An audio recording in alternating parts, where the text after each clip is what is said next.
اللہ تعالیٰ کی رحمت سے، مالک کے احسان سے ریاض الجنہ میں جگہ ملی جہاں کا آدمی کسی بھی نعمت کا حقدار نہیں ہے، صرف مالک کی عطا ہے۔ اللہ مجھ سے ادھر مومن کو عطا فرمائے۔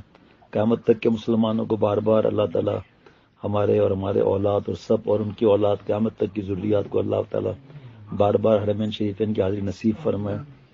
یہ باتیں اس لیے نہیں بتائی جاتی کہ لوگ مایوس ہو جائیں کہ ہم نہیں جا سک رہے، نہیں، وہ صبر کریں گے، جو گئے شکر کریں گے، دونوں کا حاصل بار بار بتا دیں، گناہ نہ کرنا۔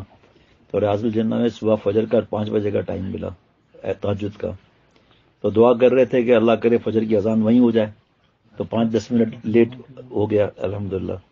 پھر ہم ریاض الجنہ میں جب گئے تو ویل چیئر پر تھے ہم لوگ، تو پہلے ہمیں ویل چیئر والے سب تھے، لیکن اللہ کے کرم سے میں زمزم دے رہے تھے، میں صرف دھیان ہی نہیں کیا زمزم لینے پر، دوسری صف میں جگہ ملی ریاض الجنہ میں۔ تو اس کے بعد جو اللہ نے توفیق دی پڑھ کر، جو اللہ نے دعائیں مانگنے کی توفیق دی کہ اللہ جنت کا ٹکڑا ہے یہ، آپ کا احسان ہے، آپ صلی اللہ علیہ وسلم نزدیک ہیں۔ پھر اچانک خیال ہے کہ ممبر جو ہے نا آپ صلی اللہ علیہ وسلم اس کے بالکل برابر میں جگہ ملی ہمیں۔ اب وہ ذہن کام ہی نہیں کر رہا تھا، کہاں میرے جیسا گندا اور سڑا ہوا اور کہاں اتنے قریب جگہ ملی۔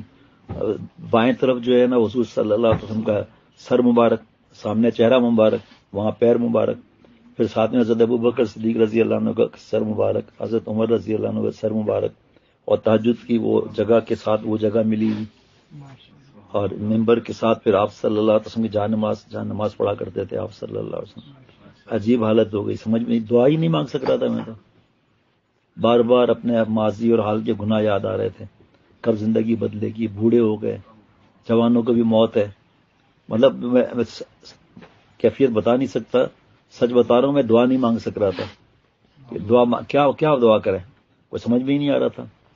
اس کے بعد پھر انہوں نے پہلی صف میں جان نماز رکھنا شروع کر دی، انہوں نے وہ آب زمزم رکھنا شروع کر دیا۔ اس کے بعد امام صاحب داخل ہوئے، ساتھ گارڈ ان کے اندر آ گئے، ویسے بھی تھے یہ لال ٹوپیوں والے گارڈ اندر آ گئے۔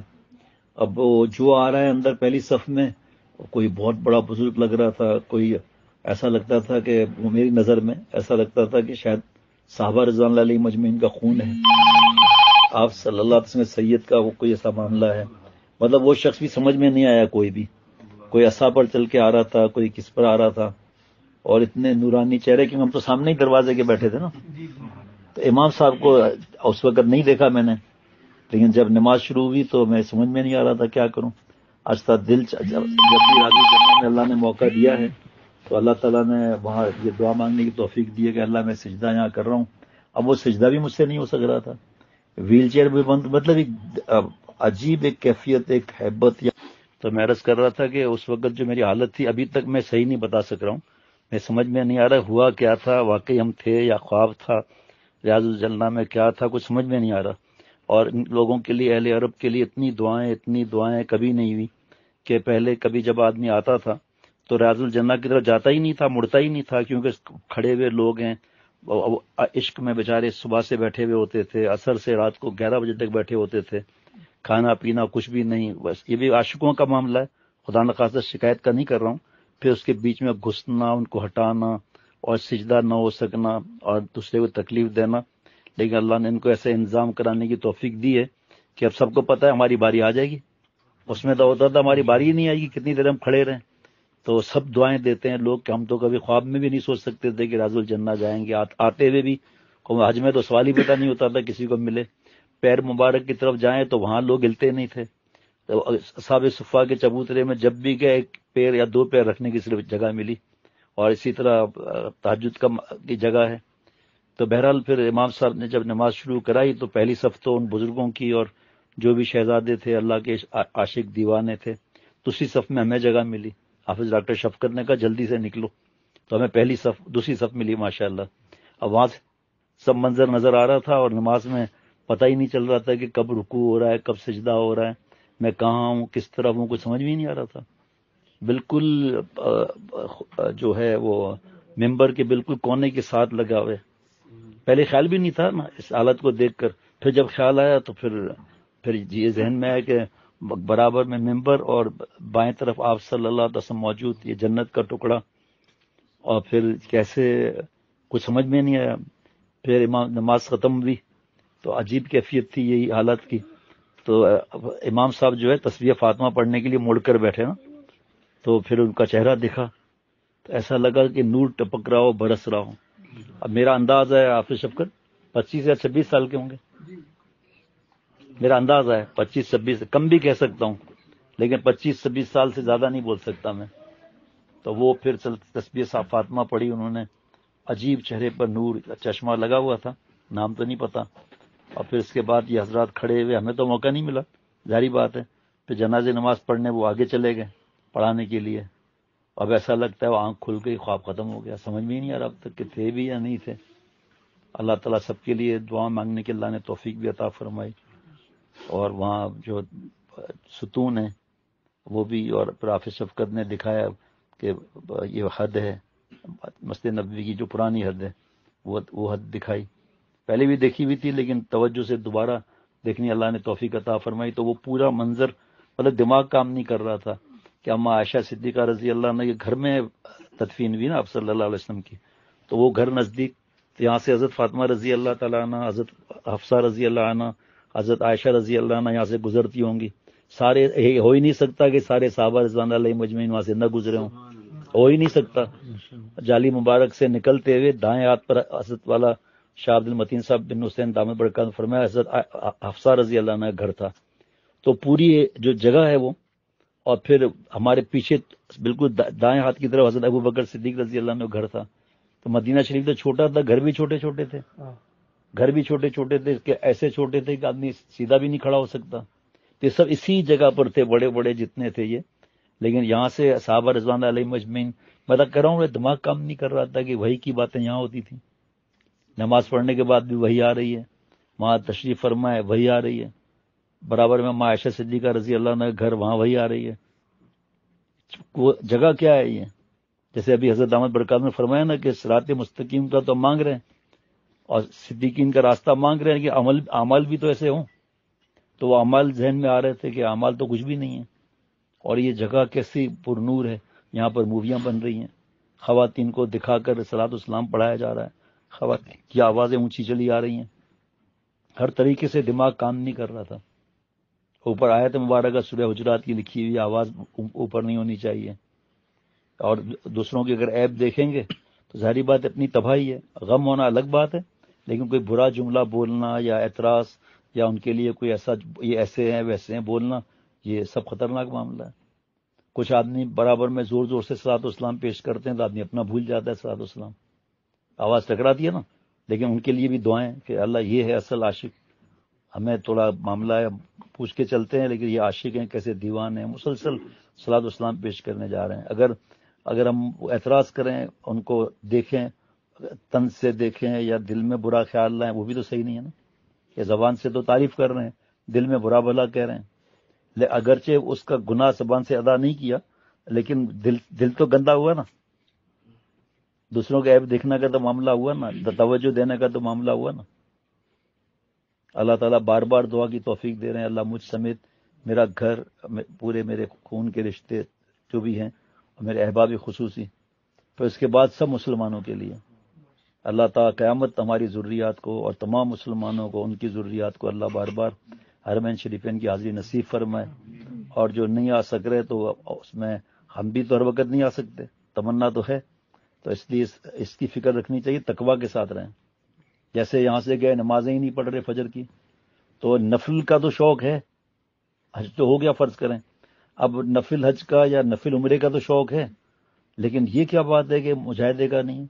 تو یہاں سے ارادہ بھی کر کے ہم چلیں کہ ہم اپنی اصلاح کرائیں گے اور کوئی چیز چھپائیں گے نہیں.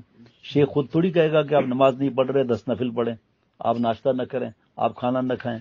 خود آدمی بتائے گا تو جواب میں فائدہ بھی ہوگا نا، ورنہ وہ تو سر پہ تھوپنا ہوا نا. اللہ تعالیٰ مجھے ہم سب کو معاف فرمائے، خوب دوسروں کے لیے بھی دعاؤں کو اللہ توفیق عطا فرمائے. ربنا تقبل منا انك انت السميع العليم. سبحان ربك رب العزة عما يصفون وسلام على المرسلين والحمد لله رب العالمين. صلی اللہ علی النبی الأمی وعلى آلہ وصحبہ وبارک وسلم برحمتک یا ارحم الراحمین. حضرت فاطمہ رضی اللہ عنہ کے ذہن میں آ رہا تھا حضرت عمر رضی اللہ عنہ کس طرح آتے تھے، اور اس وقت حضرت ابو بکر صدیق رضی اللہ عنہ تدفین کے بعد ہی فرمایا نا لشکر نکلے تو اسی جگہ پر تو حضرت عمر رضی اللہ عنہ نے تلوار کسی جگہ پر کھینچی تھی نا، یہیں تو حضرت ابوبکر صدیق رضی اللہ عنہ نے نصیحت کی تھی نا، دور تو نہیں کی تھی نا، وہی جگہ تھی نا، جگہ تو وہی تھی. اس وقت میں بتا رہا ہوں ابھی بھی میں صحیح نہیں بول سکا ہوں. اس وقت جو کیفیت تھی وہ دل کی کیفیت زبان پہ تو ویسے بھی آ نہیں سکتی، لیکن یہ چیزیں ایسی اسپیڈ سے رہتی، نماز کا مجھے ہوش ہی نہیں تھا کہ کون سی صورت پڑھ رہے ہیں، کون سا جملہ ہے. ایسے تو الحمدللہ اللہ کے کرم سے ایسا صاف پڑھتے ہیں قرآن پاک کہ ہمارے جیسے بھی سمجھتے ہیں بہت سے جملوں کو الحمدللہ. وہ سمجھ بھی آ رہا تھا، کچھ پتہ ہی نہیں چل رہا میں کہاں کھڑا ہوں، کہاں ویل چیئر پہ بیٹھا ہوا ہوں. اب اتنی بھی ہمت نہیں ہو رہی تھی کہ میں کھڑا ہوں اور ویل چیئر بند کر کے، جس طرح پچھلی بار میں دیر تک نیچے بیٹھا تھا کہ اللہ یہاں کی ابھی بھی دعا یہی کر رہا ہوں، اللہ بغیر سہارے کی نماز پڑھا دیجیے اپنی رحمت سے. اور بہت زیادہ شوق ہے. حضرت اللہ اتحیات میں اپنے شیخ کے سامنے بہت بیٹھتے تھے، اور دعاؤں میں تو خیر پتہ نہیں کتنی دیر لگاتے تھے. اتحیات میں دونوں کبھی کبھی اتحیات کی طرح کبھی دونوں پیر اوپر جسم رکھتے تھے حضرت. یہ بیماری کے آخری دن تک دیکھا ہے، بیماری سے پہلے آخری دن تک دیکھا ہے اس طرح دیر تک. تو بہت دل چاہتا ہے. ابھی بھی ساتھیوں سے یہی کہنا ہے کل کے لیے پہلے سے کوئی چلا جائے کرسی رکھ لے، لیکن میں نیچے بیٹھوں گا تاکہ وہ لوگ، آج بھی کتنے لوگ مل رہے تھے، حالانکہ ابھی تو چھتری سے ہم ڈبل دور تھے، کتنے لوگ مل گئے. کل تو ہم جا رہے تھے صلاۃ والسلام پیش کرنے چھتریوں کے پاس سے، کتنے لوگ مل رہے تھے. تو میں نے دل میں سوچا اچھا وہ سب ساتھی موجود بھی ہیں کہ کرسی رکھ کر پہلے وہاں درود شریف کچھ بھی عبادت کر کے وہاں کرسی رکھ دیں اور میں نیچے بیٹھوں انشاءاللہ تعالی اللہ کی رحمت سے. باقی 2 دن ہی ہیں، اگر زیادہ مشکل تھوڑا ہوئی تو چھوٹی کرسی پر بیٹھوں جو وہاں کی حرم کی ہے، تاکہ لوگوں کو توجہ نہ جائے وہاں. اوپر بیٹھنے سے پھر آدمی نظر بھی آ جاتا ہے نا. اس لیے سب دعا بھی کریں کہ اللہ بغیر، اور یہ بھی معذور کو دیکھ رہے ہیں، معذور کو دیکھ رہے ہیں. 4-5 خواتین ایسی تھیں جو بڑے وزن کی اور گھسٹ کے چل رہی تھی، ایک عصا کے ساری چل رہی تھی. تو ایسے ہی دل میں خیال آیا کہ ان کے فرض کریں والدین کا انتقال ہو گیا اور ان کے بھائیوں نے اگر ان کو حصہ نہیں دیا اور یہ بیماری میں اس طرح ہے تو، یا جن کا حصہ نہیں مل رہا وہ حج اور عمرے کرتے وہ نہیں کر رہے ہیں تو، یہ بھی اس دن تو نہیں، اس کے دوسرے دن یہ خیال آ رہا تھا کہ کس طرح وہ کہیں کیا تڑپ رہے ہیں، خرچے کے کیا معاملات ہیں، زکوٰۃ نہیں دیتے. ہم لوگ صدقہ تو بالکل ہی بھول گئے، اپنے گھر والوں کو ہی نہیں بولتے کہ آپ کی زکوٰۃ نہیں نکلی ہوئی ہے، زکوٰۃ تو ادا کرو، چاہے زیور نہ بھی رہا ہو، زکوٰۃ تو ہو گئی نا سر پر، وہ زکوٰۃ ہی نہیں دے رہے. 10-10 15-15 12-12 سال 9 برس ہو گئے، زکوٰۃ ہی نہیں دے رہے. لیکن وہ راز الجنہ کے جو یہ معاملات آئے نا، بعد میں بھی آئے، اس وقت بھی آئے، بعد میں بھی، جیسے یہ واقعہ حضرت ابوبکر صدیق رضی اللہ عنہ کا، یہ بعد میں یاد آیا. لیکن نبی کل سے جب سے راز الجنہ سے آئے نا، وہ سمجھ میں نہیں آ رہا کہ درود شریف پڑھیں کیا کریں، کچھ سمجھ میں نہیں آ رہا. جب ہمارے حضرت انیس الہ آبادی رحمۃ اللہ علیہ نے تھوڑی سی عمر باقی بچی ہے، کیا کروں، طواف کروں، عمرہ کروں یا حج کروں، تھوڑی سی زندگی باقی بچی ہے، پڑھ کے درود سبز گنبد کے ارد گرد، پڑھ کے سبز گنبد کے پڑھ کر درود سبز گنبد کے ارد گرد، کاش میں بھی مثل کبوتر اڑا کروں. میں نے اس وقت بدل دیا، کاش ہم بھی مثل کبوتر. اچھا 2 دن سے کبوتر پہ بہت پیار آ رہا ہے. جب ایک تو کبوتر چوک وہاں کا ہے نا، یہاں سے ہم جو ہوٹل کی طرف آتے ہیں کبوتر کتنے ہوتے ہیں، اور قریب پہنچنے کے بعد اڑتے ہیں، بڑے عاشق ہیں بھائی، ایسے نہیں اڑتے. تو کل جو میں نے 4-5 کبوتر بالکل قریب پہنچ چکا تھا، میں نے کہا یار کاش ہمارا بھی ادھر حصہ لگا ہوتا. ایک چونٹی اللہ سے رو رہی تھی کہ یا اللہ تعالیٰ مجھے خانہ کعبہ دیکھنا ہے، میری نسلیں تباہ ہو جائیں گی، ہزاروں تربی تو میں تو پہنچ نہیں سکوں گی. تو اللہ تعالیٰ نے اس کے دل میں الہام کیا اور حرم کے کبوتر سے کہا کہ جا کے اس دیوار پر بیٹھو، ایک چونٹی تم سے چپکے گی، اس کو حرم لے آؤ. اور چونٹی کے دل میں الہام کیا، فرمایا کہ ایک کبوتر حرم کا ہے، اس کے پیروں سے چپک جانا، آنکھ نہیں کھولنا، اس کے بعد تمہاری مراد پوری ہو جائے گی. کبوتر بیٹھا ہوا تھا، چونٹی جا کے چپک گئی، کبوتر اڑا، اور اس کے بعد کا آنکھ کھولو، آنکھ کھولا تو خانہ کعبہ سامنے. اس کی مثال کیا ہے کہ اللہ والے جو ہے کبوتران حرم ہے. جملہ سنو ہمارے شیخ رحمۃ اللہ علیہ کا، شیخ اللہ رب العجم رحمۃ اللہ علیہ کا، اللہ والے جو ہے کبوتران حرم ہے، ان سے چپک جاؤ، آنکھیں بند کرو، جو کہ اس پہ عمل کرتے رہو، انشاءاللہ کعبہ بھی ملے گا، کعبے والا بھی ملے گا. ماشاء اللہ.